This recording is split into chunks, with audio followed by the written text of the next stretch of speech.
Show, the #1 rated pregame, intermission, and postgame show this side of the Mississippi, south of the Arctic Circle, north of the equator. And it is once again a great night to be a Philadelphia Flyers fan. Somebody has their speakers on. I assume it's probably Ant. Of course it was. Welcome in.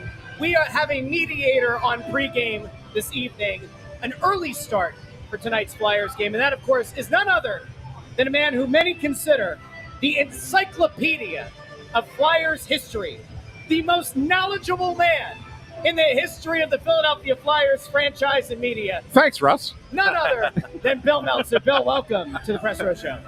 Always a pleasure, guys. I give that honor to the late Jay Greenberg, but that's quite a compliment. Well, it has to be passed down at some point, right? Yeah. Right? So you're the greatest living There we go. encyclopedia of Flyers history. So there you go. Does that work? All right. That'll work. It's great to have you, Bill. Obviously, it's a game that, there's a lot to talk about tonight. The home opener did not go as anybody wanted it to go. They had a nice day off Sunday. A day where the players kind of felt relieved to have a day off. They were able to get their feet back under them after the crazy travel out west and flying back cross country. And then, that struggle, that's a little bit of a struggle bus to play in a game that quick, right? Right away. So you get that, a good day of practice, and now you get the Capitals, first division game tonight, and some lineup changes. Now, two of them aren't huge surprises. I would say one is certainly not a huge surprise. Nick Seeler is finally healthy. He's able to come back in. So he comes in. Eric Johnson goes out. I think that's kind of what you anticipated your starting six defensemen to be. Nick Delorier is going to play his first game. Jet Luchenko has not played particularly well the last couple games out. He really didn't see a lot of ice time last game. So he comes out. They're really kind of working him the way that they need to before they make a ultimate decision, which is going to be to go back to junior. Ultimately, I promise you guys he's not staying. But that's what they're doing. But the surprise move is Tyson Forster not in the lineup. Yeah. I guess technically Noah Cates comes in for Luchenko and Delorier comes in for Forster, just positionally. But anyway you look at it. Anyway you look at it. No, there's Dan Hilferty. Interesting decision to take Tyson Forster out of the lineup 6 games into the season. Yeah. You remember last year the Flyers started the season in Columbus and Ottawa. One game brings that. Oh, listen to that. Listen to those dulcet tones. The pipes. There we go. There we go, yes. One game brings that, one game Forster sat. Yeah. But after that, Tyson was not a healthy scratch again the rest of the season. Correct. He did not have a particularly good camp in preseason. It was all right. Did have the first goal of the season, opening night. But I think the biggest thing with him, if he's not scoring, they look for him to win a lot of battles on the walls and those kind of things. All the little game, the small area game, that kind of thing, hasn't really been doing that. But then again, what have the Flyers been doing collectively 5-on-5? Right. He's just one of many. For sure. And the way I look at it, Bill, is, look, when you are a player who's developing, and there's no question Tyson Forster is still a developing player, right? It's not linear for everybody. Everybody's development is kind of a winding path at times, right? Yeah. And so I look back at it, and this is where I worry about. If you remember in Torts' first year here, Noah Cates got all the love in the world for the way he played. Yep. And they loved the way he played that two-way game, right? And he was, even a couple people, I think, gave him Selke votes at the end of the year. Hysterical. Which was ridiculous, but they did, okay? But he had a really nice rookie season. Yeah. Last year, he takes a big step backwards. Yeah. Now he's not really been in the line. I think he's played one game so far, right? And now he's finally getting back in tonight. So that's kind of a big step backward, and you say maybe his development isn't linear. But I'm worried, are we looking at Tyson Forster kind of doing the same thing? And if so, it's one thing to say it for Noah Cates, who's, a mid to late round draft pick who you don't really expect a lot out of. Tyson Forster's a first round guy. Yeah. You don't want it to become that. No, for sure. I don't think you want it getting in his head at all.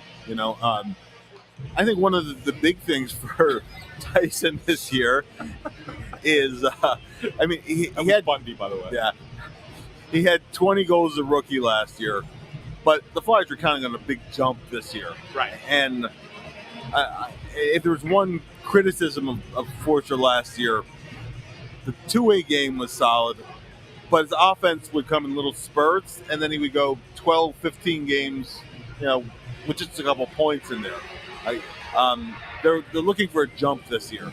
You mentioned Cates. He's an older player. He's 25 now. Really counted on mainly to be a defensive forward, but I think he had a little bit of a target on his back last year when the head coach said before the season, I think he can get us 20 goals. And he had that injury right after Thanksgiving, and then he was out to the latter part of January. But even Thanksgiving, he only had one goal, and that was a total fluke goal in the game in Vegas, which if Flyers fans remember that was the same game the Phillies lost in the league championship series. Right. And it was a crazy late start. But his goal in that game was just one of those crazy ones that goes in. But that's all he managed till the later part of the season, until he came back in the second half. I personally like him better as a left winger. I think he's a good forechecker, a good F1 coming in, creating turnovers. Even if he's not scoring, I think there's value with that.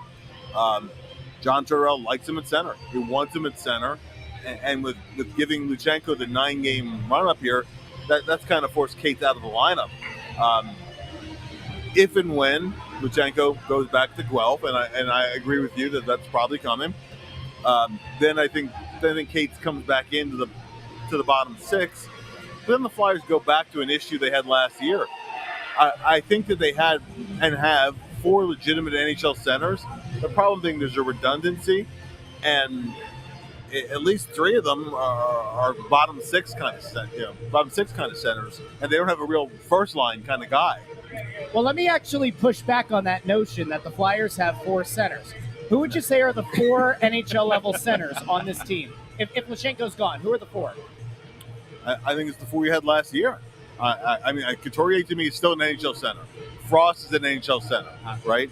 I think if he's playing center, Kate and Paling, but they're both kind of fourth line guys. That's the thing. So the reason I ask is because the coach apparently doesn't think that John Couturier is a center. Yeah. Because the last game he played him fourth line wing, and people get very upset. It's weird. I was talking about this before the game. There's a lot of Torts worship that happens here. People think that we've become the anti-Torts show because he's been a Richard to Anthony in the past. We can say Dick. We can say Dick. They can say it on the radio. We can say it. But Richard, he's a Richard to Anthony. No, I don't like narcissists. I get narcissistic vibes off of Torts in a way that I've only ever seen a few coaches in Philly have. And I think that there's some kind of emotional level that fans have kind of bonded with Torts because we like brash people. We think brash is fun. But if players don't continue to improve and develop, the question then becomes, who's the guy to take the team into the future? And I wasn't convinced at the hiring that he was the guy. I'm still not convinced that he's the guy. We look at Forster. Is he getting better? You look at Tippett. There are moments where Tippett looks like he's finding confidence. But man, 2-on-1 in the last game. Couldn't get the puck even remotely close to going on net. How much of that would you say is coaching? And how much of that is just on execution of the player? York looks like he's gotten better. I wonder how much of that is Shaw, maybe more so than the head coach. How much of this right now do you put on his development or the regression or the plateauing of players on coaching versus the players themselves? I think you have to look at a little longer sample within the season. I don't think 5 games is a fair sample. Sure. If you have 5 games in January that are a little bit down, nobody's paying attention to that 5-game stretch. It's just at the beginning of the year, it draws a lot of attention. Now, that being said, there is reason for concern, right? The team has, particularly at 5-on-5, not looked good, and you do want to see guys continuing to progress. I think when you add some of the elements in here with John Tortorella, you look around the entire NHL, there is one coach left in the league who was born before 1960. Just one. Now, if Joe Quenneville were to come back or Bruce Boudreau were to come back or something, you'd have 2. Sure. Right. But there's only one. you add in the fact that he's a lame duck coach after the season. John Tortorella himself has said that the situation he had in Columbus, where he was a lame duck coach, was not good for anybody, including for him. Yeah. That's the situation. After this year, you're basically looking at, do you extend him into his 70s, or do you look for a successor after this year? Whether that's Mike Sullivan, if he's out there from Pittsburgh, and he has the Tortorella seal of approval. He's kind of his protege. They're close friends. It would almost be a natural transition. Brad Shaw is a candidate. The thing with Shaw is that even Shawzy is now in the 60s, and guys get that knock. And it's like the Craig Ramsey syndrome. Great assistant coach, but is he a head coach? Yeah. And I think fairly or unfairly, I think Brad Shaw has a little bit of that. Sometimes those cerebral, kind of soft-spoken coaches get tagged with that a little bit, and it's hard to shake, particularly as they get a little up, into their 60s. So there's a lot of things to consider that are ancillary to that, but it's his third year too, and he's been with a lot of these guys for the full duration. At a certain point, coaches tend to get tuned out, and the third year is one of those dangerous spots, particularly where the Flyers were a surprise team that got to the precipice of the playoffs last year. Yeah. So I do think that there are warning signs that need to be corrected. That these elements that you want to see, I think they have to happen sooner than later for the team to be in a good spot. But right now it's not the start they wanted. That's fair. So on Saturday, the coach didn't think that Sean Couturier was a center, right? No. Had him playing left wing. Tonight, he's centering the top line with Owen Tippett and Matvei Michkov. Right.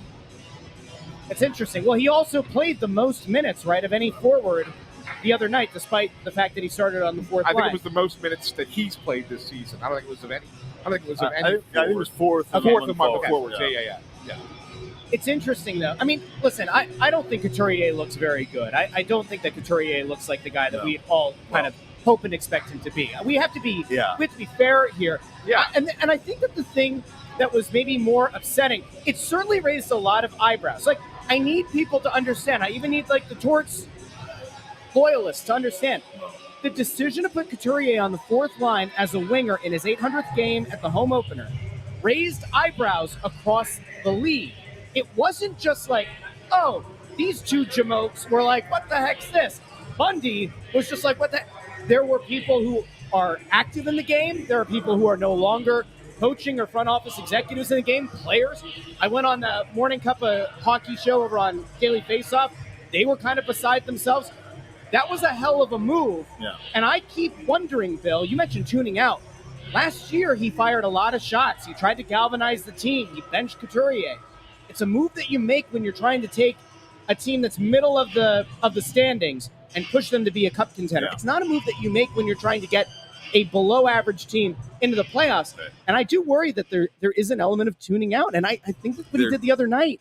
You're taking shots in moments that don't matter, in times that it doesn't make sense to do it. You only have so many buttons you can push, and when you push the, I don't want to say nuclear button, but when you push the, the get the room's attention button, Sure. right?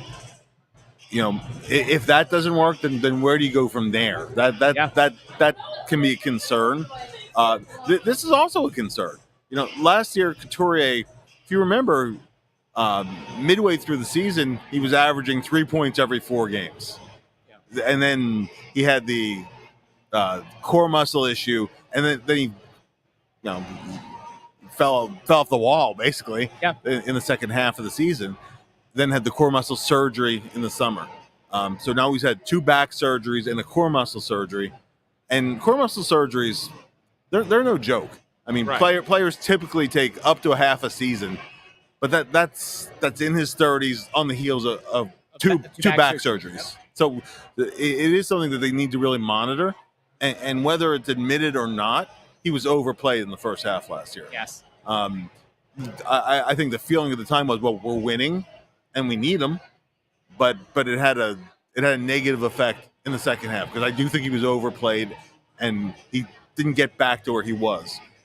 Now, could it be last season in reverse where he struggles early, it snaps in, and I mean that's still certainly possible. It's still early in the season, but you just have to look at the early signs, and there are signs of concern if you look at it honestly. The thing that's crazy though, and I'll get you in here. Yeah. The thing that's crazy is, that line of thinking has been thrown out there for over a year now. He was playing so much because they needed him. What the hell did they need him for? It was year one of an admitted rebuild. Yeah. They needed him to win games in a season that they set the expectations low. In a way, if you think about it, macro view, Tortorella almost set himself up for failure in that they pushed all those buttons last year. They had excellent goaltending. Hart and Ersson to start the season is something you're just not going to replicate this year. It won't happen. You got all these things going your way, and you probably ran Couturier into the ground chasing this thing down. But in doing so, you raised the expectations. You got the fans back on board, but maybe a little bit too far. Maybe got their expectations too high. And the team spent the whole offseason essentially saying, like, well, no, like, guys, that was great, but we're still rebuilding here. You've done this thing where you've kind of messed with expectations, and at some point, if the results don't get better, a lot of those people who came into the season with unrealistically high expectations are going to start to get upset. And you don't want to lose those people. You just got them back. No, for sure. I mean, there was much more energy in the building, many more people in the building. You want to be competitive, I don't think you sound the alarm bells after you go back to the road trip, okay? And if you take away the Seattle game, the second period of the Seattle game, because that's where the wheels fell off. But coming back from that trip at 2-1-1, it would have felt like a decent trip. Not a great trip, but a decent trip. And then you could go in, the turnaround, the travel, etc. I don't listen. Everybody deals with the same things, right? Every team's going to travel coast to coast at some point. You have to play those games and win them. That's what the better teams manage to do.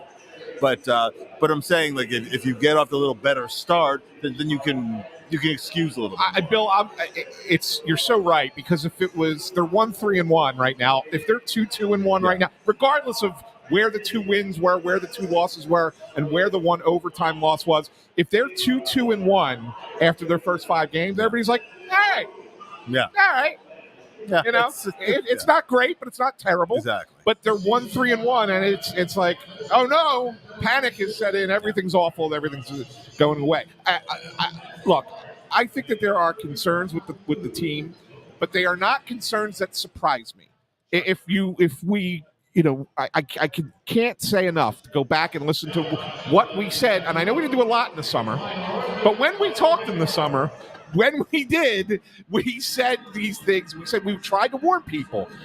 You know what? This reeks of a step back year because of last year was so, and there goes the banner again. Last year was so unexpected as far as the outcomes, right? But outcomes are not always what you're looking for in a rebuild. You can't just look at outcomes in a rebuild. You have to look at each individual player's progress and growth within that, whether the team's winning or losing. You can have guys who are going really well and the team's losing a lot of games just as easily as you can have guys kind of going the other way and you're winning games, right? So the outcome is not what you look at. And unfortunately, we all, including you, Russell, get caught up in outcomes being the determinant of what a rebuild looks like and is. Right. What does that mean, the outcomes of games? Yeah. In other words, you like to base rebuild, what a rebuild is, off of the game's outcomes. I like to base it off of when you get to the draft, are you able to make the moves that you want to be able to make? It's Jetlachenko looks like a good player. Okay. He looks like a good player. And they traded down to get him. He looks like a good player. Would I have much rather see them to be in a position where they finish with the 7th worst record and can trade up to go after a Demigod? Did anybody trade down out of those top spots? No. Why do you think that is? Except the Flyers had. Why do you think that is? Because no one offered an attractive enough package to move up. And so why do you think if the Flyers were at, say, 7, because they suddenly have three. could have. Well, they have 3 first-round picks this year, right? Now they do. Now they do. They had didn't at the 2. They had time, 2 yeah. going in. Yeah, and And one what, of them was, two one of them was seconds, at the very back end, ass end of the first round. I just looked at it as you could have been in position to go and get a You guy. could have. You could have. But there was no guarantee to that.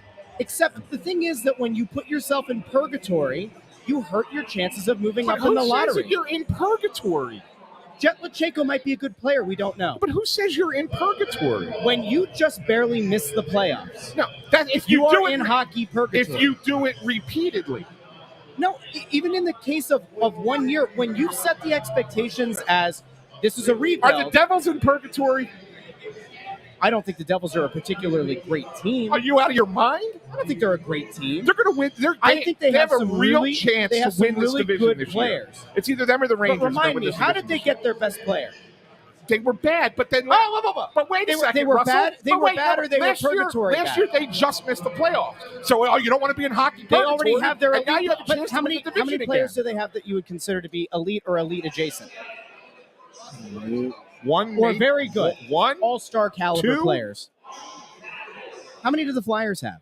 one, They have 1 maybe 2. that we they don't know about- lucked into because he wouldn't take a meeting with Phoenix, and because there was a geopolitical situation. Well, it's so much They lucked easier into to having be. him It's move so much down. Like- easier to look back and have the clairvoyance of the past. It's so much easier to be negative. I would 95% of the time. rather, if you're rebuilding, be in a higher position to get the player you want up high in the draft, because you have a better chance of hitting in the top 5 than you do Sure. at like number 13. Sure, you do. Bill, am I crazy? No, drafting top 5, yeah, it statistically gives you a better Sure. chance. However, the teams that tend to eventually contend, and those are teams that drafted well later in the first round, found some players later in the draft, right? Look at what the Florida Panthers did, finding a Carter Verhaeghe, who's you bring in as a free agent. And it was kind of a cast off, and all of a sudden he's a scorer for you. He's a star. He's a step. So that's really what it takes. And when there is not just one way of doing it, Russ. That's the thing. You look at all those years where Boston was the top team. What was their core, right? Well, their core was All guys drafted low. correct. All Pasternak late first round, Bergeron second round, Marchand third round, right? And that was their core. Yeah. And no, you can't bank on you're going to find those kind of players. That's the thing. Like, that's the thing that does set apart a team that goes from good to great. Yeah. Could be an elite team, scouting, front office. You find those. And a bit of you luck. find- you Yeah. find those guys and you execute. Like, I don't disagree with that at all. There aren't a lot of teams that are able to find those guys in the earlier rounds, but like aren't getting them in that top spot.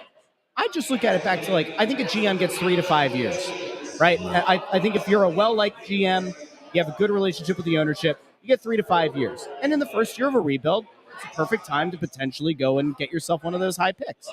That was it. That's been the whole crux of it. And I think that if that had happened, I would have felt better potentially with the guy top 5 in this past draft. And then you look ahead to next year and you say that whatever happens this year, we now think that if it's Demidov and Mishkov, all right, we have our 2 guys. We have our 2 guys that we want to develop into, call it sacrilege, into what could be your Crosby and your Malkin, your two-headed. I'm saying your two-headed monster. Your 2 guys that you build the whole thing around. I think you touched on something that the Flyers and every team that's building needs is you need that center to build around. That Sure. top of the lineup center. The Penguins had 2 of them. Yeah. Right.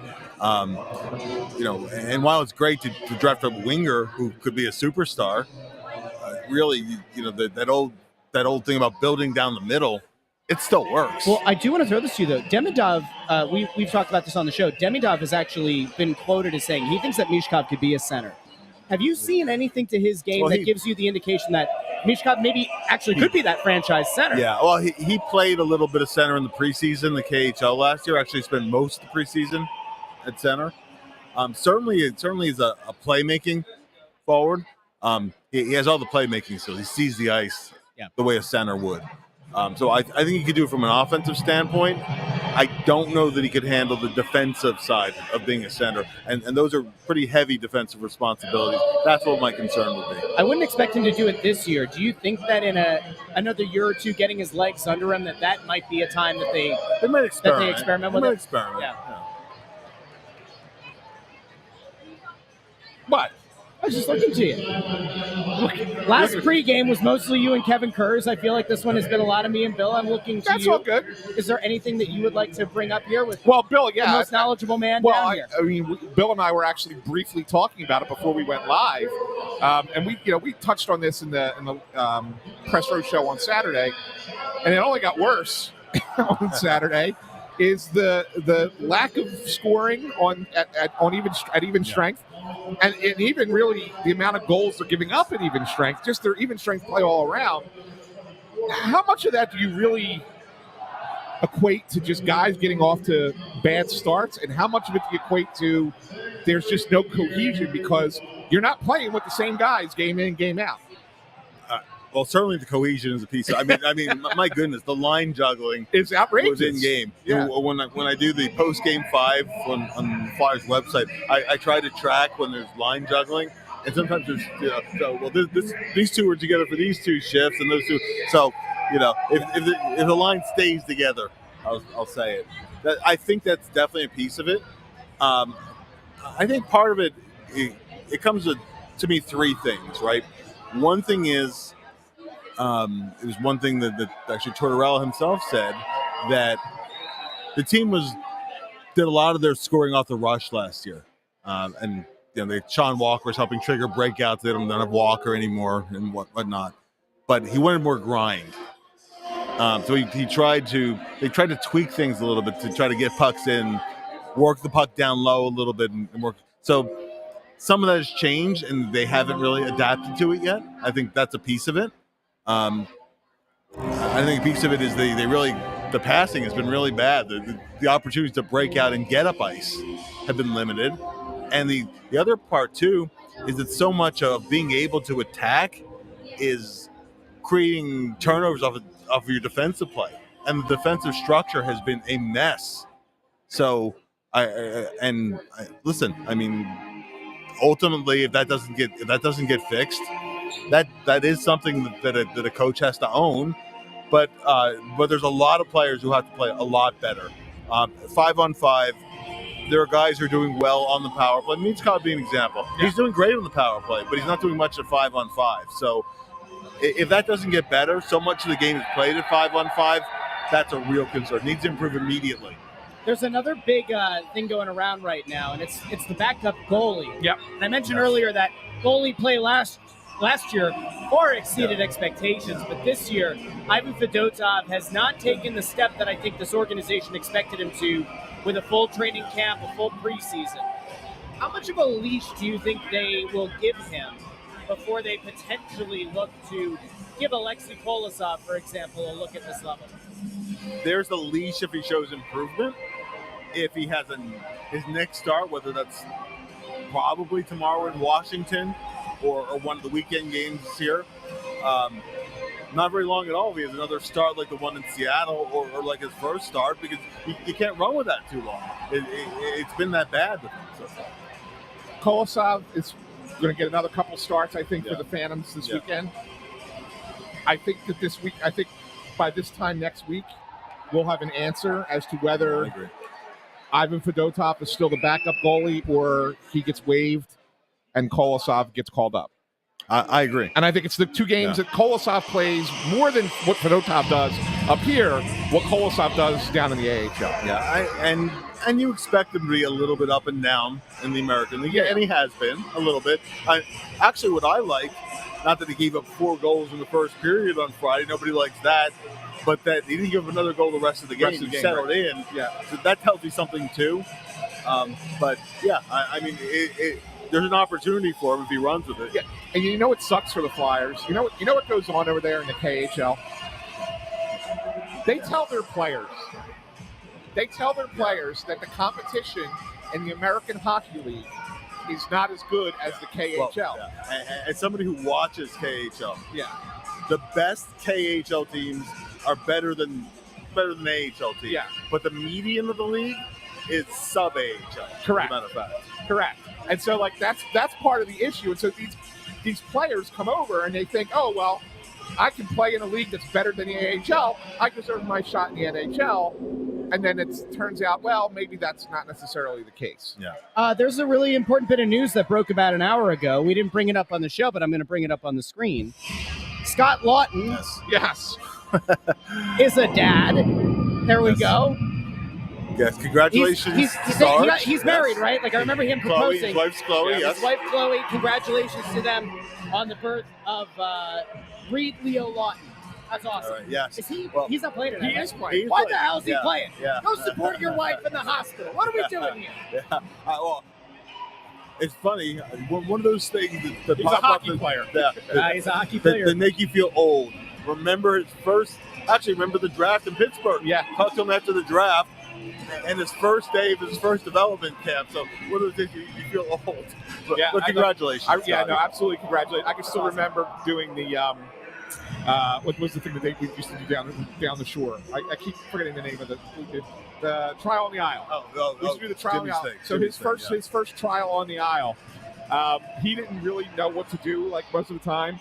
And we were just kind of like hanging out the whole time. Like he was like my shadow the entire time around during trial on the aisle. And now he's out there, having his first kid. It's awesome. So congratulations to Scotty and Chloe. That's fantastic. Really good stuff. Well, Bill, I know it's almost game time. You have a thought on what we might see out there tonight? I think this first period is going to tell you a whole lot. I expect the Flyers to try to come out with energy. I wouldn't be surprised to see Delorier go at Tom Wilson pretty quickly. If you find yourself chasing the game, I'm worried. But if the Flyers can settle in, I think it's a winnable game tonight. Very cool. Well, Bill Meltzer, as always, thanks for all your wonderful insight. We'll have you back on the program again soon. Always a pleasure, guys. Anytime. Thanks, Bill. All right, so that actually does lead us to the predictions part of our show. Prediction time. Bundy has sent over his prediction. He has the Flyers winning tonight, 5-4. Wow. 5-4 Flyers. High-scoring affair. Yeah. Intern Andrew, let's go to you. 4-2 Flyers. 4-2 Flyers. Wow. I'll jump in here. Go ahead. I think it's going to be 4-2 Capitals. Okay. Welcome, Bundy. We just announced your prediction of 5-4. Why do you think that? No, get your prediction in quick before he gives us, because we're almost out of time. All right, fine. 3-2 Flyers. Okay.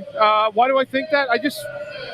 I'm just going to go with a wave ride. Like, it felt like it's been down. I think they played okay last game but didn't score. It wasn't great, don't get me wrong, but I think they had chances to generate, and I think they'll have an opportunity to score some goals here tonight against the Capitals team. But they're going to have to be ready. Like, Washington's going to come in. They're feeling good about themselves, and they're thinking to themselves, hey, we win here tonight, we got a good chance of getting 4 points in 2 games here in the next 24 hours. So I don't know, but I think this is a critical game for the Flyers. I do. I mean, you go to 1-4-1, you will have lost 5 in a row. I think it needs to end right now. It has to stop somehow. They ended everything that was bad last year until the end of the year. Everything went well. They were winning games they shouldn't have won sometimes. They were playing great. They were all pulling the weight rope for each other, and they have to get back to that because as we sit right now, no matter whether you like it or you don't like it or whatever has gone on, they've lost 4 games in a row after an overtime win. They haven't had a regulation win yet. So this is a good opportunity here tonight in the home and home to come out and say to the Capitals, you know what, we're going to take care of our business. We can't worry about what you do. And that's how it just make the focus about themselves. That's why I think they'll have a good chance of winning tonight. We are going to be back for first intermission, second intermission, and postgame here on the Snow the Goalie channel on YouTube, on Facebook, X. If you haven't done so already, like the video. That's huge. Like the video, share the video, and subscribe to the Snow the Goalie channel on YouTube. We'll see you guys all in the first intermission. Thanks for joining us. Talk to you soon. And in the meantime, we'll have the StatCast up, so you never even have to leave the stream. Use it. I don't know. Have the stats up while the game's going on. Here we go. Talk to you very soon.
Welcome back into the Press Row Show, first intermission. I'm going to read a text that I got in that period from a buddy of mine who's a Rangers fan. Okay.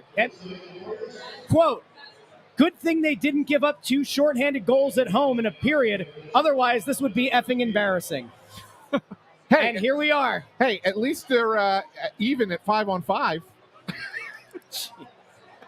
Well, there's a bright side to it, Anthony. Hey, you know what? We're going to take that positivity all the way to the bank. Absolutely love it. Anyway, welcome back into the Press Row Show. We are trying really hard to find good things to take out of that first period. But in fairness, there aren't a lot of positives to take out of it. And I'll throw it to you first. Sure, even at 5-on-5, has this team done anything to inspire any kind of confidence through the first period? Inspire is the key word there, Russ, because they're lacking their own inspiration. Wow. Like, I don't. That's deep. And well, here's the thing, and this is what should be the most troubling is you enter this game coming off of a 4-game losing streak. You kind of had an excuse or two that you could have leaned on for why you lost a couple of those games. Okay, fine. But you had 2 days off. You're playing a team that's not great in the Washington Capitals. This is an opportunity for you to say, okay, we'll show you that those first 5 games where, there was some extenuating circumstances that led to us losing the, 4 in a row. And you come out with the first 20 minutes that look like that. That's disappointing. You have a fight. It was a great fight, by the way. That was a very nice fight. Delorier, McElrath fight was sensational. 2 heavyweights there. And it did nothing. It did nothing to inspire. Yeah, I gave them a pass last game. Yeah. At the end, I don't know if you heard it, but Scotty Lawton said it had nothing to do with travel or coming home from Seattle. I said I beg to differ with Scotty. I'm going to give them a pass tonight. They look like an exhausted team. But that being said, that was a lifeless first period. Yeah. I mean, they had 2 breakaways. Other than that, I don't think they did anything. If you gave a mouse a 6-pack of beer to drink, you could have heard him fart halfway through. You write that? Yeah, okay. You got some great quotes. That's how quiet it was. We're going to make a Bundy book this year. All right. Well, you're going to have a nice book there. It'll be my second one then. I mean, that's how bad it was, guys. It was so quiet. I don't know if it's the early start, but you can't feel your way into a game. I'm sorry, man. I didn't get you going. You got me, man. You got me. The early start hasn't hurt the Caps. I mean, the Caps don't look great, but I'm with you, Russ. They haven't looked great either. But when you give them 2 breakaways on your own power play, it's 2-0. You're going to pay for that. I mean, it doesn't mean they've been okay. Listen, if you look at the Caps game, the one thing they've done a good job of in the first period, the Flyers have not, just getting pucks into the zone. The Flyers are turning pucks over. They got one guy trying to beat 3 or 4 sometimes. It's not working. It's not working. And then when you get a power play, it's supposed to electrify you, give you some life. It sucked the life right out of them because you gave up 2 power play goals on your 2 power play chances. I'll tell you, and it started real early, Bundy. And it was funny because we were sitting there. It was 0-0 at the time. It was early in the period. And Joel, you see the one about the mouse? The mouse sharded? Yeah, we saw it. He sharded all right. That joke was already better than anything the Flyers did in the first. Yeah. Anyway, back to you, Ant, for the actual hockey analysis. Joel Farabee's coming into the zone 1-on-1, right? And we're sitting there like, oh, shoot the puck, make the goalie make a save, drive the net, go for the rebound. Instead, he tries this fancy toe drag move and loses the puck. Doesn't even get the first shot on goal. And it's a simple thing like that, a simple play like that maybe kind of gets lost in the shuffle because nothing happened on going either way on that play. But that's a situation where it's like, if you just do something simple, you might create the energy and the momentum that you need right off the bat, and instead you don't, and this is what you get. A North type of hockey game is always the best way to at least tell the other team what you intend to do in the hockey game. When you start going east-west in a game and you're starting to make trick plays and you're trying to do things that are a lot that are not successful to what you're trying to do to having success, the Flyers got themselves behind the 8 ball in that period. Now they got to chase the game. And they need to figure out a way to do it. What's going on, buddy? He wants to take a picture with us. I want to put him on the air. I want to put him on the air. I'll find out what his name is. Let's see how the kid feels about the game. Come on up. Come on up. Jump up here, kiddo. How you doing, buddy? Here, put these on. Put these on really quick, all right? There you go. All right. Now talk right into the microphone. Tell us your name. What's your name? Mason. Mason. Welcome to Snow the Goalie, Mason. Are you having fun? You having a good time? Who's your favorite flyer? You can tell us. I don't know. There's all the good ones. You like Konechny? Yeah. Travis Konechny. Konechny is a good one. That's awesome. That's awesome. How many games you get to come to?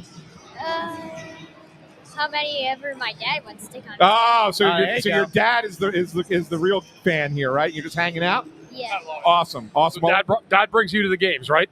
Yeah. That's a good dad. So we need a couple of goals in this period, right, to get this thing tied? Yeah. All right. Bring us some luck. Yeah. Say, let's go Flyers, Mason. Let's go Flyers. There you go. All right, buddy. Mason's already got more Thank you, buddy. jam Give me than the a rest of the team. Mason, thanks for joining on That's Snow the fantastic. Well Goalie. done, Mason. Thanks, well brother. done. You got it. No Thanks, problem. Mason. No Good job, problem. buddy. So we already had more energy on this show from that kid than we saw from the team in the first. Yeah. I don't mean to beat the dead horse, all right? Or bead. You're not supposed to be beat the dead horse, like beating the the mane of the horse. It doesn't matter. I can't understand, and I'm seeing in the comments that there are two camps, and you expect these. One camp is Torts really didn't have the boys ready to play. And the other camp is this isn't on Torts. None of the players are showing up. Well, we had this conversation, Bundy, after the last game. And I know it's early, so man. I'll preface it. It's getting late early, But Russ. we had this conversation the other night. What does it look like when a team starts to tune out the coach? I'm not ready to say that they've given up on him. I'm not ready to say that, the end of last year, ending with not ideal. The way that the season has started, there have been a lot of lifeless, listless performances to start the season. I don't know. You've played in this league before. How much of this right now looks like guys just aren't ready? How much of it maybe looks like they're going out there doing whatever they feel because they're not locked in? It doesn't seem like they're in lockstep right now with the coaching staff, I guess is what I'm getting at. So if you assessed everything from top to bottom right now, it's impossible to not put some blame on the coach. But it always goes back to the players on the ice. So is there a little bit of everything involved here? There is. There's a reason they gave up 2 shorties. There's a reason that the building was quiet and the team was lifeless until about 5 minutes left the first period when they had a little bit of a flurry. So when you have to look at a situation like that and understand what exactly is going on. And to me right now, it's everything. It's a lot of stuff that is coupled with travel, being on the road, coming home after that really bad home opener where they were lifeless, trying to find energy in a 6 o'clock game against a team that's had a good start to the year. But to me, they're better. I think they have some more skill still in the Flyers, the Capitals, with guys like Carlson, like an established one defenseman, and then a guy like Ovechkin and Strome has really taken a step forward. But there's no reason that they should come in here and make it that easy getting 2 shorties. So from where I'm looking at everything, for me to outright say the coach doesn't have a piece of this, that's just not right, because he does. If every part of the group is on the team, and the players are supposed to respond to what the coach puts out for a game plan. Yeah, I agree. It's early, Russ. I mean, it certainly is. Although I'm trying to avoid the bias because I know that there are people. I said this pregame. I know that there are people who genuinely think that we have hatred for the coach because of him and you last year. There's no hatred at all. Not at all. I've actually said good things about the coach. So we all have. I haven't said many nice things. We said great things about him. We have. But I do think that it's a fair thing. It's year 3. Bill Meltzer, who's about as fair as it gets, said it's year 3. Yeah. Last year changed expectations. It does feel like this is a disappointing start. I was going to just agree with you for a second, which is rare on this show. Wow. Yes, it is early, right? But twice in the recent past, or I should say recent, I guess in the last 20 years, they fired a coach really early in the season. Yeah, was Lavi after 7 games? Lavi was shorter than Hitch. I think Lavi was 5 games. He ran out of jam. Hitch I think was 8 or 9 games, and Lavi was 4 or 5, whatever. Yeah. Right? So they've gotten rid of coaches early in the season before. So it would not be. It's not unprecedented. I don't think it's imminent. No, but at the same time, it's not unprecedented. That being said, Torts himself, yesterday at practice, when he was talking about you know, and I think it was Wayne Fish that asked him about his, you know, the travel schedule and how that may have affected him. He's like, I don't want to use it as an excuse. I mean, I could have played into the game in the home opener, but we've had all these other problems, and we've got to correct them. He says, we don't have a lot of time. Now, why does the coach say we don't have a lot of time? Does he kind of get the sense that it's kind of at a point now where you only have a few games before you lose the team because you get so far behind? Like, what does he mean by we don't have a lot of time to get it going? Well, it means there's not a lot of time to practice. It's not like before.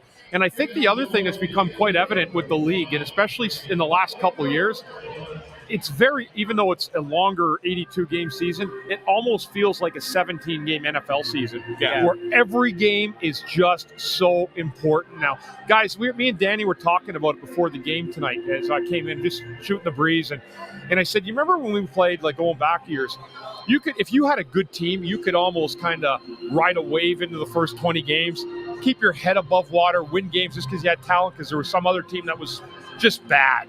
Yeah. There was bad teams, and they weren't top heavy.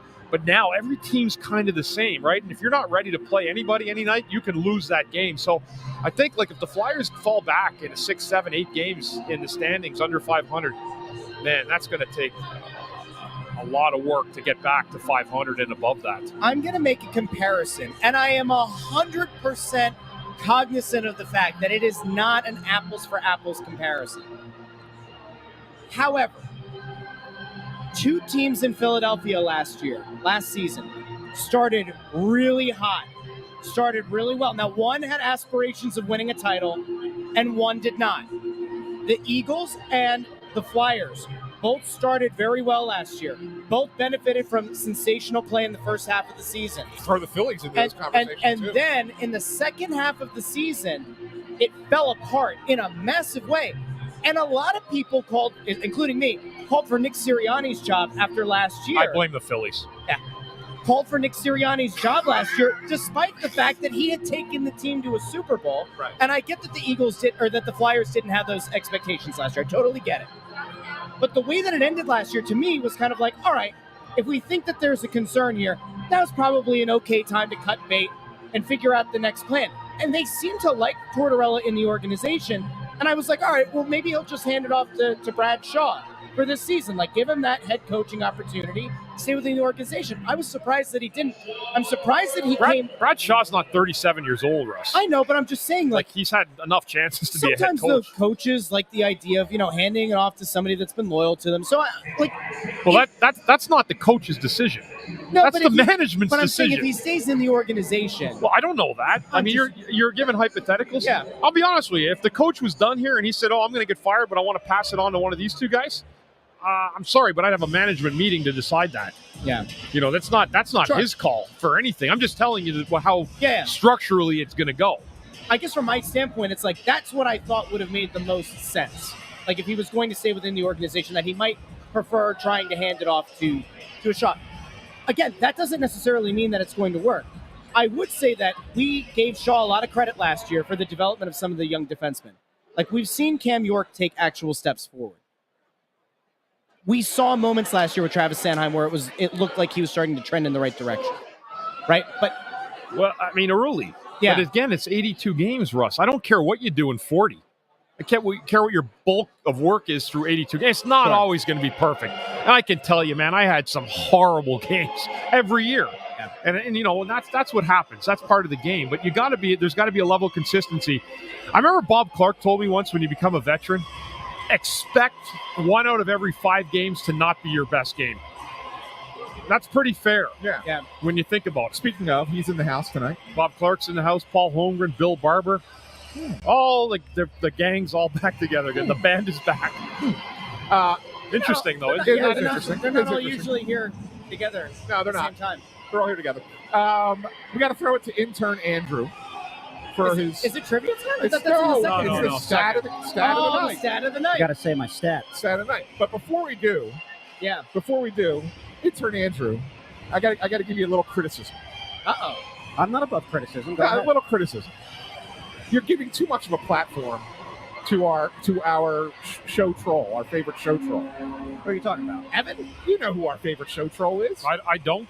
Oh, His voice shouldn't be heard? Atkins. Evan Atkins. Oh, everyone, you can A pop up. valued member of the Snow the Goalie You community. can put water. A dissenter, someone who believes that we're handed the notes before we do Yeah, the It sounds show. like an author's name. Is that what you're talking about? Yeah, Evan John Atkins. Yeah, That's a good author name. Earlier, I'm not he going to said. silence him. Earlier, he said the show. That's was, right. We believe in free speech. Earlier, he said the show was getting worse now that we went from Meltzer to Bundy. So just so you know. Those I did not put up. Yeah. Because I- I anyway, wholeheartedly stat- disagree. stat I of the can't. night. I don't mind that you give him a platform every once in a while. It's just that he will put 8,000 comments in there, and he's making it bad for everybody else. So Let's go to the stat of the night. once in a blue moon. We have 2 minutes. All right, Stat of the so night. the weekend started off pretty poorly with the Flyers getting shut out on Saturday night 3-0. But I would say it ended on a high note. The Eagles beat the Giants 28-3. Noticeably, Daniel Jones did not have a touchdown pass in that game. He has not thrown a touchdown pass at MetLife Stadium since January 1st, 2023, which means Owen Tippett and Nick Seeler are two of the 16 NHL players that have scored a goal in that building more recently than Jones has thrown a touchdown there. That is unbelievable. Isn't that crazy? That's wild. You know what? It's a good thing they didn't pay him $50 million. They only paid him $40. That is a great. I don't even know how to respond to that stat, but that's a great stat. That's a stat that we should have loaded up into the. This song is called Sky High. Ask me why I know. Oh, now you're going to get us blocked on No, YouTube. I know. We're going to have to take the segment down. My son, for some reason, found this song. It's like an EDM song, and he puts this song on in the basement while they're building marble drops, and I don't know why. I know it has nothing to do with anything. That's a great stat. That was fantastic work out of you. And you do have a trivia question for the second intermission, I correct? do, yes. I feel like So- he used it. Yeah. So if you have not come back in the second intermission before, where's he going? It's not even time for him to walk off. Second intermission, intern Andrew has trivia. Hopefully we'll have something positive to talk about. I don't think Ann will be here. I probably won't. I have to go, just so people know, I do have to leave early tonight. It's the premiere of the Wing Bowl documentary Wow. as part of the Philadelphia Film Festival, and I'm in it.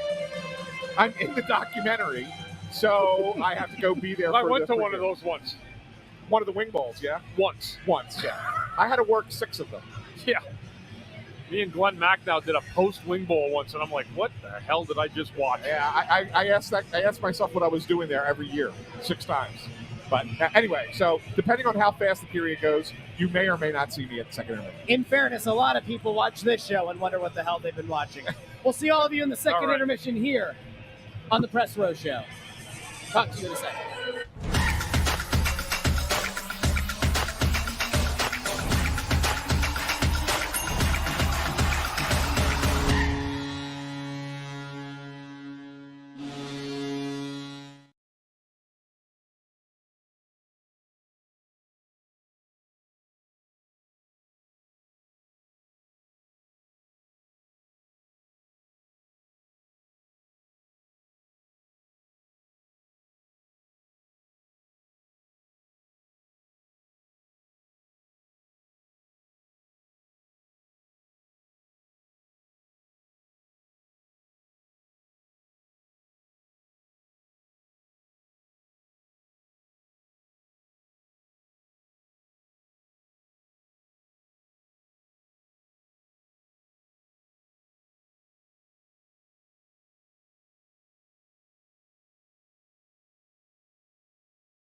hello. Welcome to the Press Row Show. I'm Russ Joy. This is Bundy. Anthony SanFilippo is now on assignment. He's in a movie. He's gone to a movie premiere. And you know what? I wish we could go to a movie premiere. The one thing that the folks at home have that we don't is the ability to turn off this game and do literally anything else. But we are here to provide fair and balanced coverage of the first two variants of this game. If you have positivity, drop it in the comments. If you have negativity, drop it in the comments. Intern Andrew will hopefully save us from ourselves in a little bit with second period trivia. But Bundy, where do we even pick up? It was negative in the first. The second period was certainly no better. This is a pathetic performance so far. It's not been a good game at all. Washington is playing a prototypically perfect road game. And people are like, well, what do you mean? They're just keeping it simple. They're getting pucks in deep. They're taking chances when they're there. They're not a great team. Like they're not a world beater, but they go to the net more. They have better chances going to the net. They just have a little bit more going for them. And the Flyers, 13 shots through two periods. They have not afforded themselves as many power plays as the Capitals. The Capitals have earned some in retrospect. So it's not been a good 40 minutes for the Flyers. That being said, they're not down 4-0. They're down 2-0, and one goal early in the third period changes things a little bit for them. So that will be the focus right now. So you're saying there's a chance? Why not? I mean, does it look like it right now? No, but I'm saying that there's always a chance because I don't think Washington are world beaters. But Washington doesn't look particularly good. Flyers need to be better. That's simply it. They need a semblance of when they get a rush chance, it's a shot and get net traffic. I haven't really seen a whole lot of that in this game tonight. And you're not going to score a lot of goals unless you fire the puck and you throw guys towards the net with a determined effort for getting a rebound or getting a loose puck and winning a loose puck battle. And we have not seen a lot of that in this hockey game at all. It's been the Flyers want to win easy, and that's not the way this league is usually set up. You'll win some nights easy, but not a lot of them because the other team has to be off their game. And right now, Washington's doing just enough to get pucks out of their zone and to play concertedly with a good effort. And they're going to try to lock things down in the third. The Flyers have got to find some life. They have got to find life here.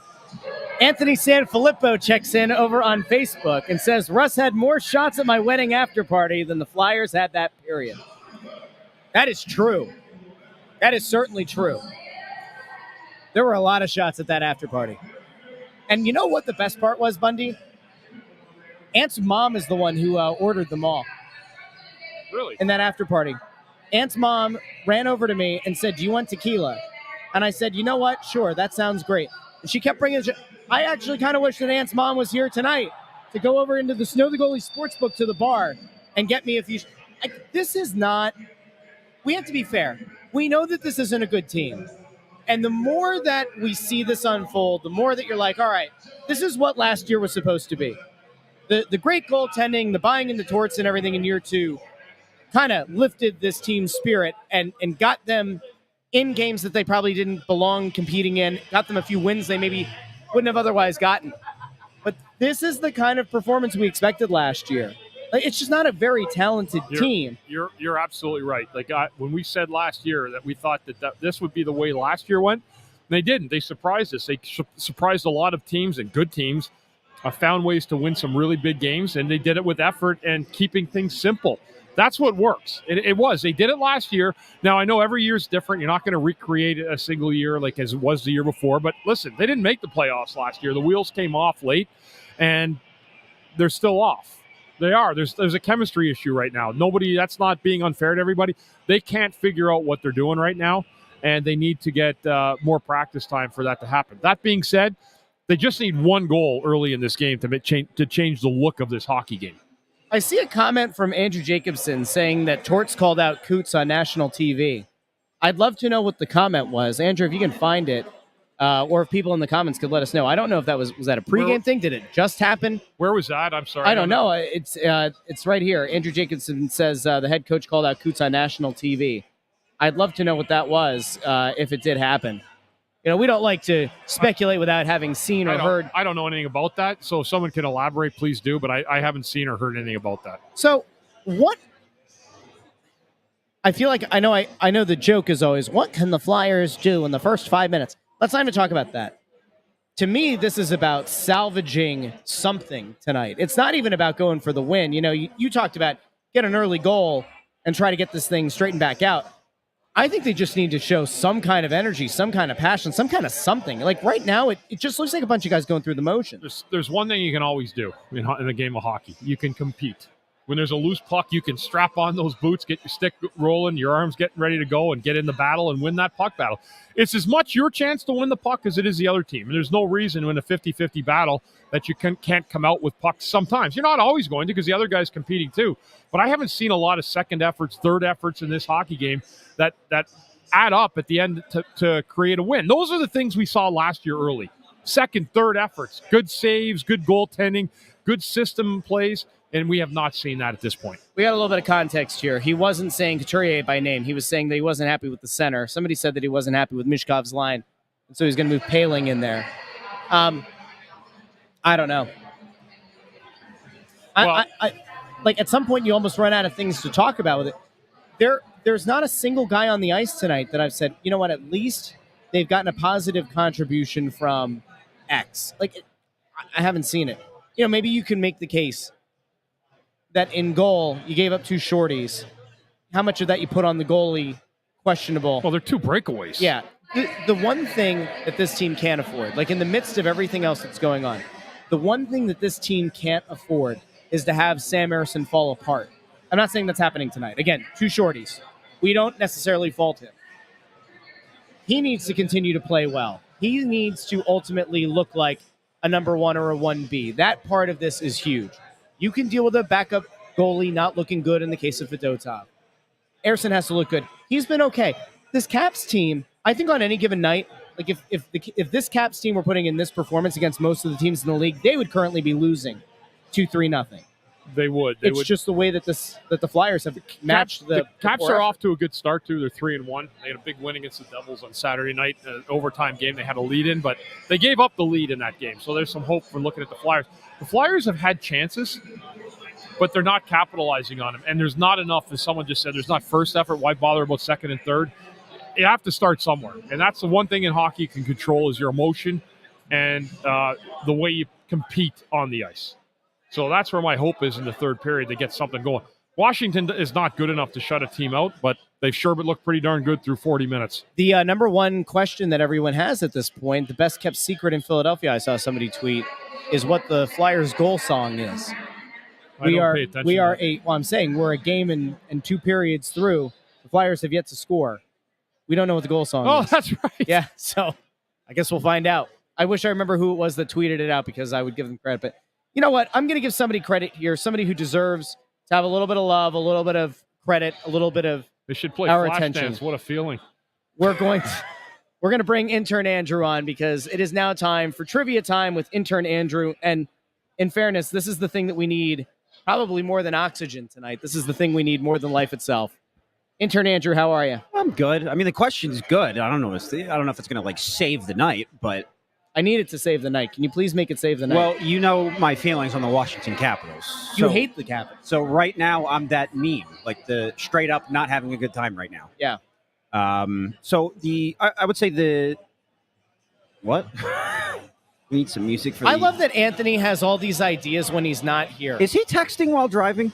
He probably is. And if he gets in an accident, we will report him to the police. Well, he's a typo right there. Like he put a space instead of the end. They called it the I turn. Do you notice that he probably has just ran a red light. He has no He's driving useful and feedback texting. when he's here. He doesn't help set up. He doesn't help tear down. And then he goes off and he's got things to say in the comments. Neither do I. Yeah, but you're the talent. We allow this for you. Oh. You mean that much I'm to happy us. to help break down, guys. I just No. don't know what I'm doing, so you it's all do good. your own beautiful Bundiness. It's really anyway, okay. let's go over, because you're the ultimate beaut. You can find that shirt over at shop.snowthegoalie.com. Intern Andrew, go ahead. So you hate the Capitals, I would say and here we are. the genesis of my hatred for that team mostly comes from that 2008 playoff series. I was in 6th grade at Crofton Middle School in Crofton, Maryland, with these awful, awful Capitals fans that basically just bullied me that entire series. It was very mean. It was when the Flyers were up 3-1 in that series, and when they lost Game 6 here, I was like, if they lose in Game 7, I'm going to have to transfer schools. I was just getting harassed. Thank God for Joffrey Lupul. Yes. That Game 7 goal was maybe the best moment of my life. That was made possible because... you got a lot of years left, kid. Well, let's At least hope. he hopes. Yeah. We hope. That was made possible because of a 2-minute tripping penalty on a Washington Capital that gave the Flyers a power play. Lupul took care of the rest. Who was the Capital that committed the penalty? Well, Backstrom. I don't know. No. Was it Ovechkin? It was not him.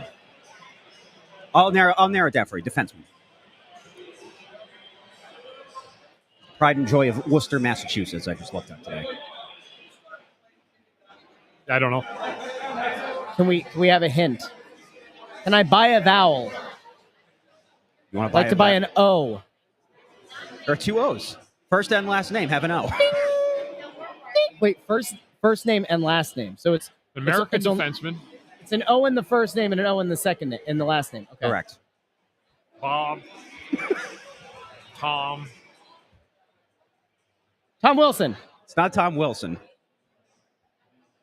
Oh, so it's a Tom though. It's Tom. It's not Tom Bergeron. Oh, it is a Tom. It's Tom Bergeron. I can't think of a Tom that played defense for the Capitals. He actually was there for a little bit. I think he played in Washington for 5 years. Tom Pody. Come on. I didn't even. That like just sprung to my head. I don't even remember him, but I remember seeing that name in Washington all those years. Yeah. Is that who it is? Yeah, that's right. Tom Pody. The only reason I know that, I didn't even have to look it up. The only reason I know that is because the game was broadcast on Versus. Right after Lupul scored, they panned over to Pody just sitting there in the penalty box like this, and I was like, "Oh, that is just such a great view." That was a great moment for me. But well, you took away the ire of those rotten Capitals fans. I did, yeah. But then, of course, they actually won a Stanley Cup since then. We haven't. Wow. Okay, yeah. We're gonna take the small wins where we can get them. Yep. So this is just a weird game tonight, guys. Good. That's a good trivia, though. Well done by the there's intern. A lot of guys that leave the game, you forget their name, and then they just pop back in. But yeah, there's not a lot to like, guys, in 40 minutes. And when you look at it, there's a million things they could do better. One of them is sustained pressure in the Washington zone. Yeah, they've had none of that in this game, and you can tell by the number of shots on goal. 13 for the Flyers. That tells me there's a lot of one and dones, if at all. But getting pucks in at the red line, sustained forecheck with pressure, and then continued reloads over top of that forecheck. We're not seeing any of that in this hockey game, and as a result, Washington, for the most part, can play it in a rocking chair and come out of the zone, and they get the odd chance at the other end when available. There has been a lot of individualistic play in this game. We have seen guys try to weave the puck between two defenders too many times. We've seen too many one-man efforts that have missed the net wide happen again in that period. Sometimes, I don't know, Bundy, you can speak to this better, but when the team collectively can't get something going, how much of the pressure is then thrown onto your best players to individually make something happen? Is that... Well, they try to do it. And I see one of the guys here, Mike Butts, saying, what pressure? And that's what we just said. There's been no pressure. There's been no forecheck. There's been no reloads. There's been no second chance opportunities. It's one and done. So you're right, Mike. There's been no pressure, and that's what I'm hoping they can somehow flip here in the beginning of the third period. But there's not been a whole lot of anything going on in this game. And it's been concerning the start of the year. I mean, they're on the hinges here. If they lose this game, it'll be 5 in a row, and that's nowhere the start that we thought we would have had. Interesting stat there by Matt Vayer Bust. So this person decided to make a fan account, essentially. Mishkov 2 shots in the last 11 periods. What do you attribute that to? Because obviously we said last game they were really trying to feed it to him, and they were trying to get things to happen for Mishkov. Is this a situation where, because everything isn't, because so few things are actually trending in the right direction or going well, that he just can't find it? Is the defense shading his way? I learn shut more. Him down? I learn more about Matvei Mishkov every single game I watch him. I see a lot of great things he does. I see a lot of learning moments as well that he needs to be taught and shown a lot of video. The one thing I know now about him, and just talking to some Flyer people, he's not a fleet of feet. He's not going to join a speedster like Connor McDavid on the rush and razzle and dazzle and whirl your world. It's not going to happen. He's a small space operator. He's a power play type of guy. That doesn't mean he's not going to be good 5-on-5. But what he does best is get himself positioned for shots. And that's what he's going to continue developing at. LD Hockey 1 here brings up an interesting point. We talked about this last game a little bit. One of the things that we discussed on Saturday was that Rocky Thompson, early in the season when the power play was kind of clicking, pretty much told Torts, don't touch the power play units. Let the guys build chemistry. Stop tinkering. Leave them alone. Power play started to work. It went, 4 games in a row with a power play goal. Mm-hmm. Torts is really shuffling a lot. And now he's talking, going into intermission, about shuffling the lines again. At some point, does it make more sense as a head coach to just let the lines be, let the guys try to figure it out together instead of just constantly rotating? Like, what is the point if none of it's working? What's the point of over shuffling and not allowing these guys to build any kind of timing, chemistry, anything? That's a fair point, because I really do believe you got to let guys sink in a little bit and let them see what's there. You know, if you don't like what you see after 20 minutes, I mean, you're looking usually at about 5 shifts. Yeah. I mean, you're trying to get a semblance of chemistry through 5 shifts. It's not going to work every single time, every single period that you're going to have 3 chances a period or 4 chances in a period where you look great. I think sometimes you got to let things breathe a little bit. Just leave them together for a bit. You're already down. Let them try to gel. But stick with what you have. It's very frustrating. I mean, talking to forwards over the years when guys start juggling lines. Now, sometimes you need to do it when there's nothing going on, and there's been nothing going on. But is the reason nothing's going on because of the changes, or because there's just no chemistry at all right now? And that's what I think both Tortorella's trying to figure out and the players are trying to comprehend in the same breath. There are a couple of things here that I'm trying to piece together, and I'm trying to fully understand. Like, Coach Scott over here on Facebook says, is it better to have Mishkov playing? Oh, I thought you were messing. Playing in the NHL, but learn more of the American game in the minors. I don't think he's saying, like, send him down to the Phantoms. I think ultimately, if you're the Flyers, you're still happy that he's here and that he's learning at this level instead of him playing another season in the KHL. Right? Like, it's still more important that he develops under the tutelage of this coach or this coaching staff, this organization, and kind of learns what it is to play in the NHL. There was somebody else who also had a comment up here. It was Fishy over on YouTube who said, before we torch Mishkov, remember he's 19, also on a bad team. Kucherov started off slow in this league. That's a very fair point. You were very adamant about this last game with Luchenko. I think that, like, and we said this at the roundtable with Briere and Jones and Hilferty, the Flyers have to be very careful because they have marketed this team around Mishkov in some way. You can't set the fan expectations too high. And I think they've done a good job in interviews of kind of tamping down some of those expectations. But the last thing that this organization can afford is for the fans to feel like he's a bust, which is unbelievably unfair. Yeah.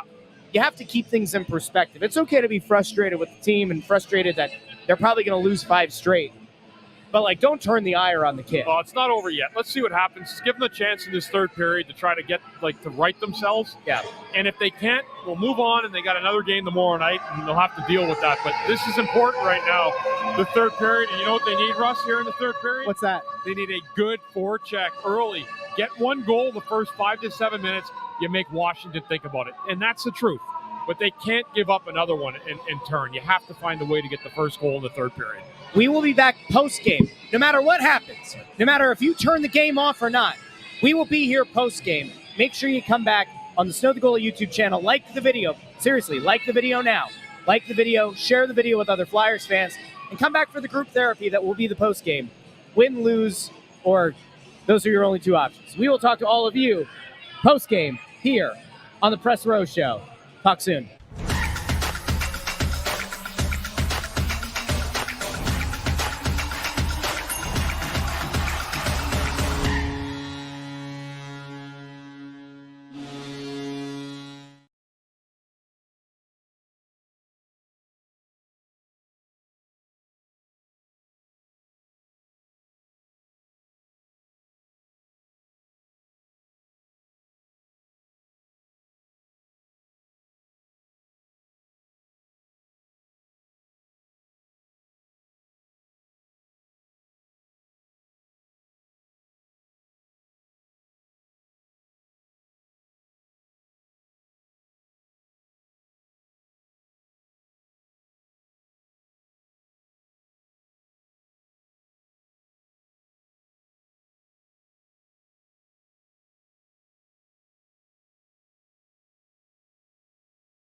Welcome into the Press Row Show post-game show, the number one rated post-game show this side of the Mississippi, south of the Arctic Circle, north of the equator.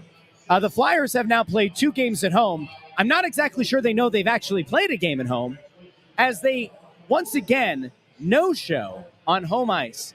Very lucky to pick up a goal in this one. We did get to hear the goal song, unchanged, not exactly inspiring, and neither was their play on this evening.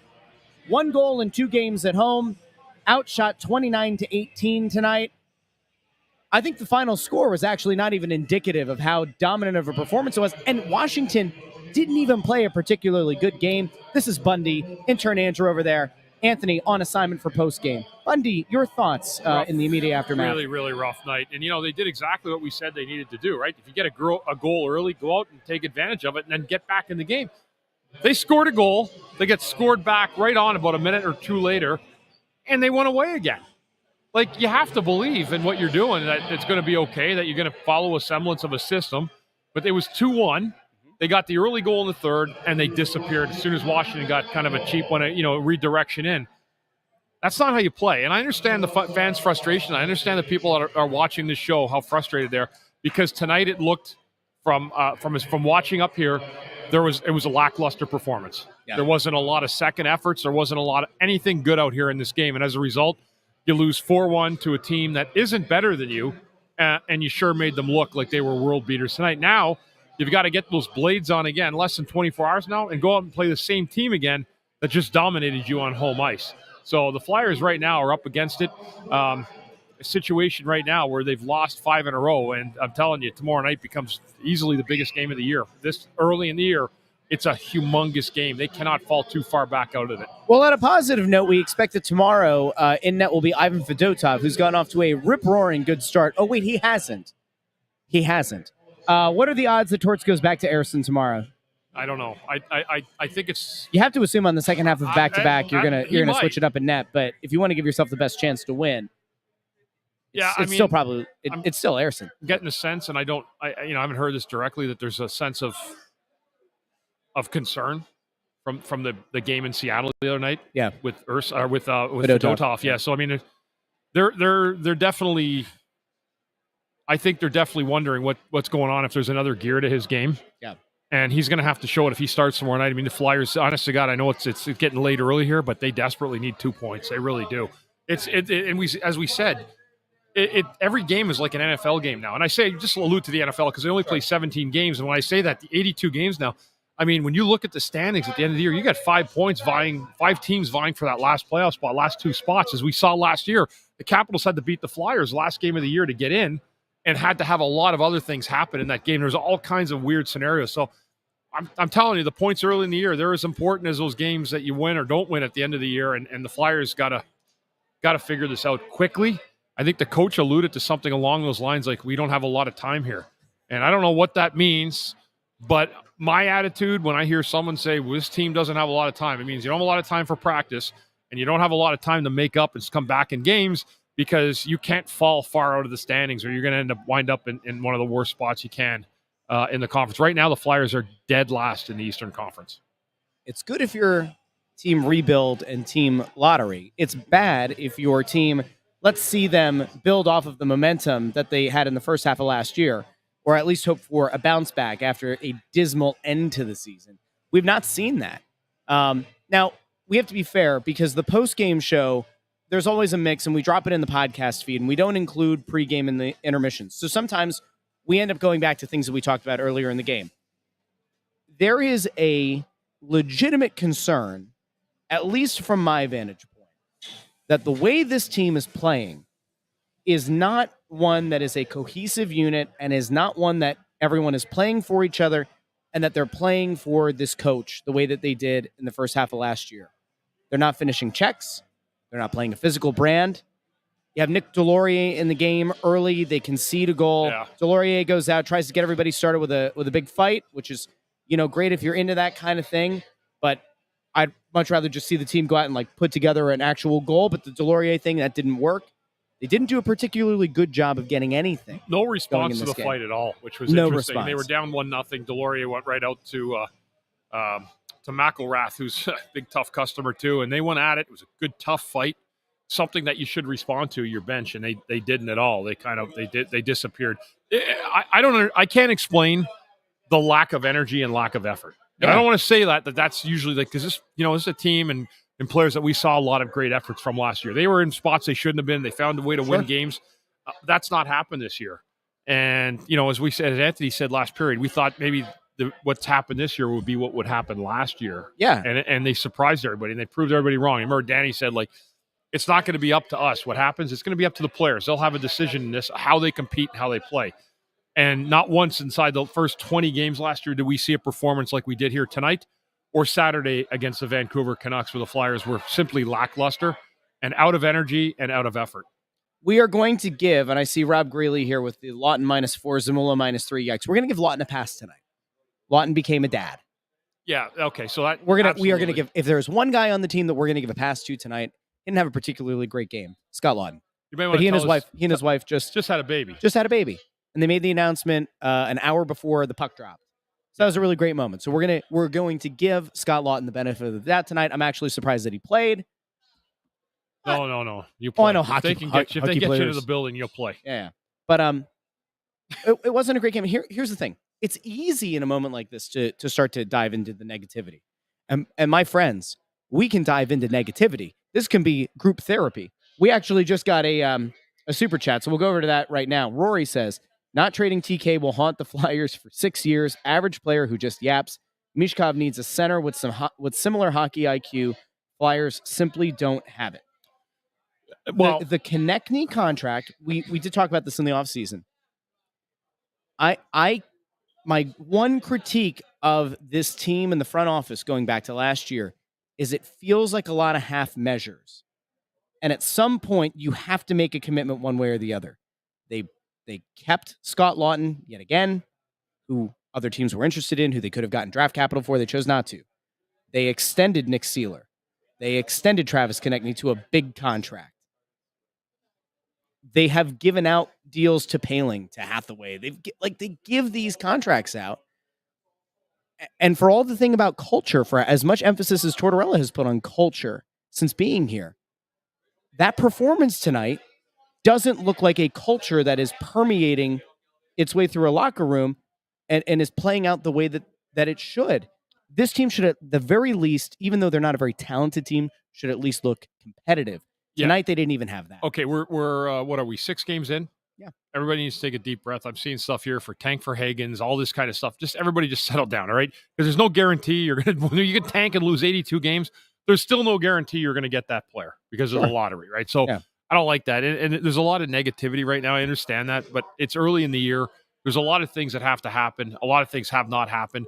My biggest concern, if people want to know what it is for this team, it's them falling too far behind, that they'll never be able to catch the season. And, when you get to that 10-game mark, you're 15% into the season. You're starting to make some room here, like we're in terms of where it's at. So, Thanksgiving is a month away, American Thanksgiving. And that seems to be kind of the date where people say there's a gauge, right? They're saying like if teams are in by then.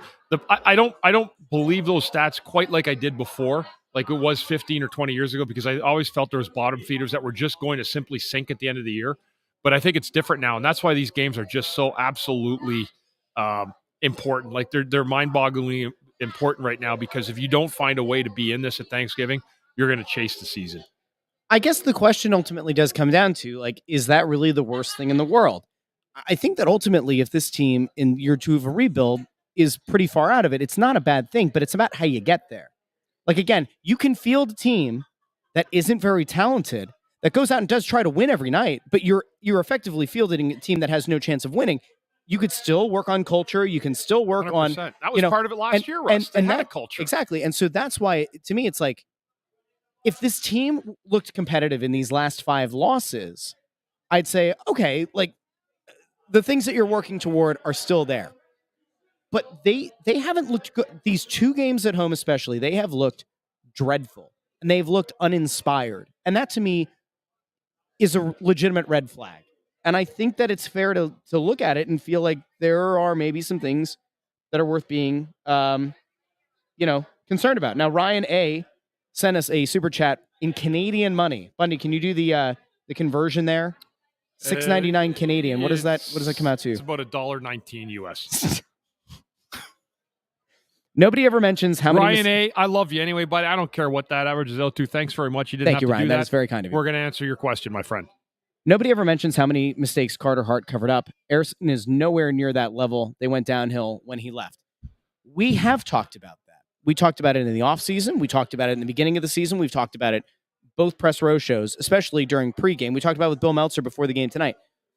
The massive difference among all the other things between the start of last year and the start of this year is that Hart and Ersson together overperformed where they looked like two legitimate number one goalies. Kept this team in games, allowed the team to pick up points that maybe otherwise they didn't deserve or that they wouldn't have picked up, and they did. They're not getting that goaltending this year, but in fairness, I would argue that without Walker, right, like we saw how big of an impact it had when Walker was traded last year. Without him, this defensive core just isn't very good. Like Jamie Drysdale right now. We talked about Drysdale. He's someone with the Flyers earlier today told me he's still in Anaheim mode defensively. That's the word for word that I got.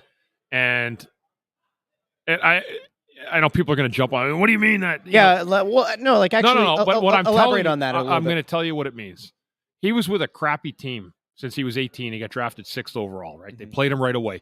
You don't learn anything playing for a team like that except that you can go home and brag in the summer that you just played in the NHL. But you did nothing with your development. You've not advanced your own agenda. They've not advanced it for you.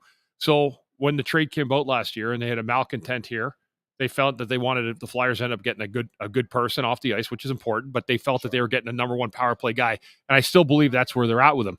The problem with him is they need to rebuild a player that can play premium minutes, 5-on-5, 4-on-4, whatever, and on top of the power play where they can trust him. And right now, if I'm a coach, I have a hard time trusting Jamie Drysdale at even strength. Now, he's not alone. Don't put words in my mouth by saying he's the only guy. But he's a guy that came here. He's an important piece because they gave away a lot to get him. And when you have a player like that, you have to use him to his positives. And I don't think right now where he's at, he's been put in situations that play to his strength. On the power play, his best power play has been the ones when he shot. 5-on-5, I don't need a lot from him. If I'm a defenseman like a Jamie Drysdale or a smaller size defenseman, I would tell them to go watch all the Duncan Keith video you can find of how he competed in the zone. He was just a master with the stick, super competitive getting pucks out of the zone. That would be a great guy to mimic and just take a look at some of the stuff he did. But Drysdale and a lot of guys right now, and I made it one of my keys on 97.5 tonight, even strength play has got to get better. It's not. And it's been the determining factor of why this team has been beaten down so bad at the beginning of the season. The return of Nick Seeler tonight didn't give the team the extra jam. Nick Delorier being in the lineup didn't seem to do much. They brought Noah Cates back in. Tyson Forster scratched in this one. When you look back on it, I mean, I look at what Tyson Forster is, the way that the coaching staff talked about him last year and even going into this season.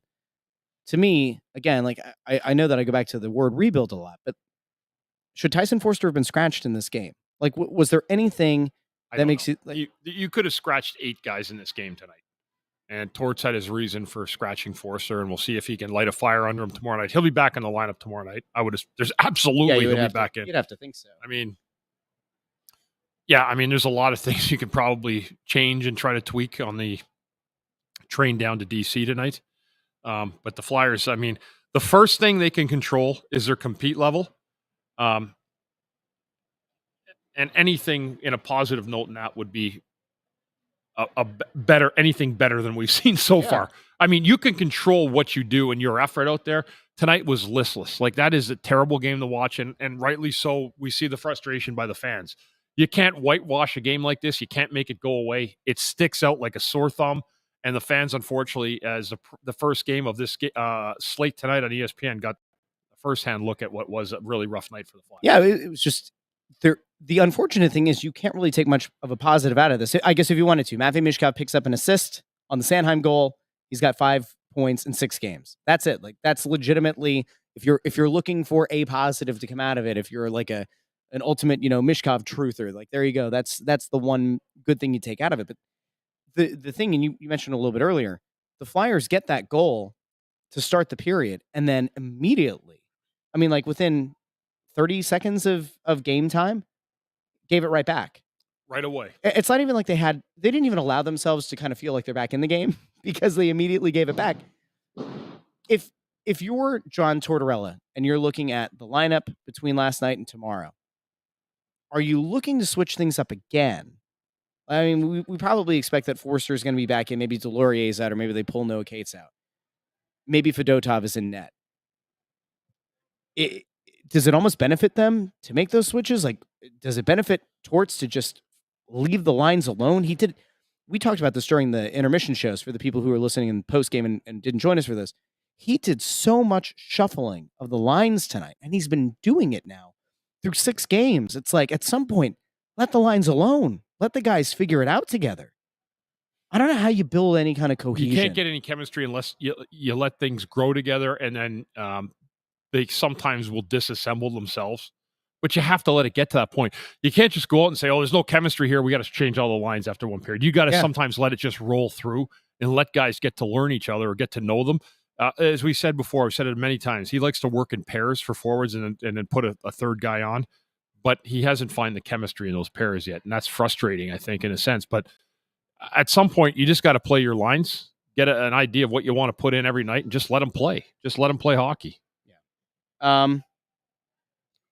There was one other thing that happened tonight. I guess if we can turn the page on this Flyers game, which was pathetic, and you can keep commenting, and we'll bring some of them up here. If anybody else has a question, comment, concern that they really want to get to, intern Andrew is filtering them right now, distilling the very best ones we have. Bundy, tonight, as you mentioned, was the first game on a loaded slate of NHL action. It was NHL Frozen Frenzy. All 16 teams in action tonight. Triple header on ESPN. Yeah. They decided to do this on the same night as opening night in the NBA. Now, I know that there are people out there who say hockey fans hate basketball, basketball fans hate hockey. Frozen Frenzy is an awesome thing. Like, ESPN does a great job with it. The league as a whole, like, the coverage is great. They do a wraparound show that's like NFL Red Zone. Like, they do the whole, all 16 teams in action tonight. A great opportunity to potentially pull in casual viewers. There's no World Series yet. There's obviously no NFL tonight. Why the hell did they pick tonight? Why pick it the same night that the NBA opening? Why wouldn't they have done it last week? This is what I'm asking. Yeah, I don't know. Why would you go up against, like, I mean, you look at the TVs up here, right? There's 2 NBA games and 1 hockey game on right now. Yeah. On these TVs. Yeah. And there's a whole stretch of them. So I don't know, but I Celtics Knicks, by the way. Celtics Knicks. That's a big game. Two big markets. Big game, right? 2 teams that are viewed as like being legitimate contenders. And you have Lakers and Timberwolves in the second game. That's still going to attract eyes as well. Why do it on the same night? I don't get it. Yeah, it's like the league can't get out of its own way. I don't get it. And I'm with you. I love the way they set it up. Every game going off half an hour after the next. Yeah. Like, it's boom, boom, boom, boom, boom. There's great. They're all in ESPN Plus. I'll get home and I'm still going to be able to catch the 9:30 start, Pittsburgh and Calgary. And then they go again, 10:15 and then 45 minutes because it's later. And then you get 11 o'clock start tonight to finish the game, the Vegas game. But I don't know. I love the concept because it's selling the game of hockey. It's great. It's great. And people get all up into it and everything, but it's not real. It actually not a good one. Can you imagine, like, when college football is over? Yeah. So you're going into the next calendar year. College football's over. Imagine, like, one Saturday a month. Yeah. You did Frozen Frenzy. Like, that'd be pretty neat. Yeah. That could be a pretty cool thing. Mm-hmm. Again, pull in the casual viewers. Yeah. Why do it on the same night as opening night? Yeah, anyway, I'm with you. We want to thank everybody who tuned in post-game, who tuned in during the intermissions, pre-game, all that. We'll be longer when we get a win and a lot more I time. mean, But I there's not a whole don't even lot. know. How long did we do post-game tonight, intern Andrew? Have you been keeping track of anything? Like how 22 minutes. we 20-ish minutes into post-game? That's not Something bad. like that, yeah. Oh, he's coming on. Let's see. We started at the 3-hour and 5-minute mark. So we're only 19 minutes in. Oh no, we gotta go longer, Bundy. All right. Well, we'll carry it. Let's see. Anything else over in the comments that we wanted to get Anyone to? got any questions? Anyone got any line or We got a lot of defense people saying questions? stuff about, like, the tank is on. There's no tank. You can't. Guys are not going to tank. They don't know how to tank. A coach can get you to. If you play a sieve in the pipes every single night, you're tanking. Sure. But that's not the plan because the organization wants the players to develop, to continue to win, to build on last year. But it's not happened. It's been a dismal, rough start to this year. Okay, I'm going to take Michael Sirkin's question here. and I'm going to apply it, and I'll throw it to you because it does kind of have to do with the idea of picking a direction for the season. So they've lost 5 games in a row.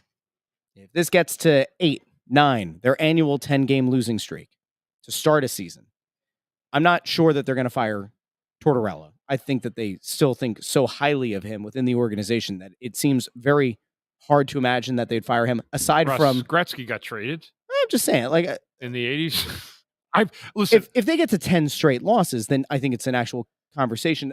Interesting note in pregame, I think Amp pointed out that there was a combination of people around the balcony level tonight. And the last time that we remembered seeing that many people, it was around the time that Hextall was relieved of his duties. It's interesting to note that there were a lot of Flyers heavy hitters, we'll say, that were up here in and around this game tonight. Doesn't necessarily mean anything is imminent, but it certainly makes you think, oh, there could be something here. Got a little nugget here on this is a good question. I actually got paired with Zubov when I went to Dallas because I was really good with Desjardins, obviously, for 10 years. I came back and played my last year with him. That was a whole different story. But that guy, Zubov, was the most unbelievably gifted and calm hockey player I'd ever seen. And you know what? Yeah, he was a good player in the D zone too. He made subtle plays. Not a world beater defensively, but he couldn't be because he was so good offensively. That guy was one of the most talented players I ever played with. And I would, if you told me that Drysdale could be Sergei Zubov, man, I tell you what, you'd have a hell of a player if you had that. If you could turn one of those guys into that. I see right now, but I understand. It's a great question by Tony Louie. Really is, because he is a great example of that. Someone I didn't think of. Good call right there, Tony. You know, the last thing here is, so the idea of direction. If they do have the wheels kind of fall off here to start, do they start having the conversations about moving some of the guys that they've been hesitant to move? Like, do they actually start to, not that they would make a trade 10 games in, that doesn't usually happen, but do they start to take a look at it and say, all right, this probably isn't going to be one of those magical seasons like last year where we're going to be competing for a playoff spot at the end of the season? Do they start to maybe actually consider moving a Lawton when the deadline comes around? Do they start making those decisions now where you start kind of... I'm going to be optimistic, Russ, and I'm going to say I'm going to give this team a chance to turn the corner. I don't know if they're going to, but I'm willing to sure give them a chance because we saw stuff last year. Now, 1 year is not the year before. It doesn't mean it is at all. But I'd like to see them try to get a win tomorrow night. I want to see how they respond here tonight. To me, I may see the game differently than you or Intern or Anthony or anyone else. But tomorrow night, from what I'm watching, is going to dictate a lot about who this team is and where they are right now as a group. If it's listless again, are you concerned? Like at that point, 100%. Yeah. And I've seen weird things happen in hockey. They didn't stink against Vancouver. They lost. They were in mud again. Tonight they were in quicksand. Yeah, it was bad. Like it was listless, and that's concerning. But what really counts tomorrow night is a game where you end up kind of feel like when you go out there, you should feel like you're playing for your life. Yeah, your hockey there has life. To be that urgency. There absolutely, and if there's not, it's going to tell a big story. So I'm asking people tomorrow night, if you're watching, from a guy who played a long time and has an understanding of where people want you to be in this game, tomorrow night is a tell-all everything for me early in the year. So the Flyers are in Washington on Wednesday night, taking on the Capitals. Then they come back here for back-to-back on the weekend. It's a 1:30 start on Saturday against the Wild at home. And then on Sunday night, they host the Canadiens. Yeah. You have to hope that things are going to turn around. Now, we will be back later this week with an episode. Quick promo, though, for Sunday night. In case everybody knows, I'm hosting Recovery Night. Recovery Night, the Montreal game. We're going to take pictures after the game. You get a coin before, so when you come in down in the atrium on the side that faces Lincoln Financial, they're going to be handing out recovery coins. We have an amazing crowd coming that night, so if you're down here, come enjoy a hockey game and hang out with a bunch of sober people. It'd be a great night. That's really awesome. It is super cool. Great job by the Flyers doing that, and we have an amazing amount of tickets sold for it, so it's going to be a good night on a Sunday. Awesome. And that will be right after the Eagles game, so if you're watching a New Orleans game, we'll be catching the fourth quarter probably here before the Flyers game starts. Yeah, there we go. Good. I love it. We'll be back later this week with an episode of Snow the Goalie. We'll be back on Saturday with the Press Row Show, Sunday with the Press Row Show. Do you have anything? Are you going to be hopping on any like NHL National Sirius Radio or anything this week? I don't think anybody. You always tell me like right as you're about to go on air, you tell me like, just half hour hit, and I'm like, I would have promoted that. You know what? Nobody wants to talk to anybody from Flyers land right now, so I won't be having my XM hit on the way to the game anytime soon. Well, that's a bummer. I do love going on there. Great guys. They always have good entertainment and drive time afternoon show. And but yeah, right now it's Flyers need. I'm telling you, tomorrow night's going to be is a critical game. If you're looking for early game importance, tomorrow night's the one to watch. All right.